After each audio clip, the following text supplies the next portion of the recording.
27वीं आईनी तरमीम के मुजव्वज़ा ड्राफ्ट पर मुशावरत आइन के आर्टिकल 200 में तरामीम मुश्तरका पार्लिमानी कमेटी से मंजूर। सदर ममलिकत हाई कोर्ट के किसी भी जज को जुडिशल कमीशन की सिफारिश पर ट्रांसफर करने के मजाज होंगे। जजेस के तबादले का इख्तियार सुप्रीम जुडिशल कमीशन के पास होगा। हाई कोर्ट के चीफ जस्टिस का तबादला नहीं किया जा सकेगा।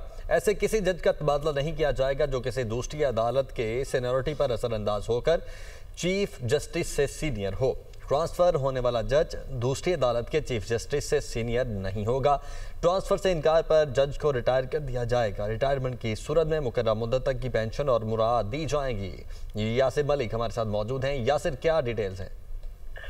27वीं आईनी तरमीम के मुजव्वज़ा जो ड्राफ्ट है उसके ऊपर इस वक्त मशावरत जारी है और तमाम इत्तेहादी जमातों के जो अरकान हैं वो इस कानून और इंसाफ कमेटी के अंदर मौजूद हैं और अपनी जो पार्टियां हैं उनकी जानिब से जो मुख्तलिफ तजावीज़ हैं वो भी सामने रख रहे हैं और मशावरत जो है वो भी की जा रही है। बहुत सी चीज़ों पर इत्तफाक राय जो है वो पैदा कर लिया गया है। तकरीबन 85% तक आजम नज़ीर तारड़ जो कि वज़ीर कानून है उन्होंने ये बताया है कि इत्तफाक राय हो चुका है। एक तो आइन के आर्टिकल 200 में तरमीम मुश्तरका पार्लिमानी कमेटी से मंजूर कर ली गई है।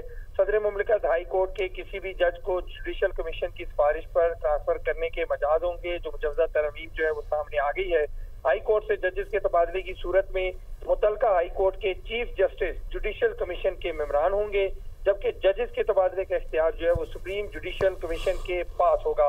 हाई कोर्ट के चीफ जस्टिस का तबादला जो है वो नहीं किया जा सकेगा।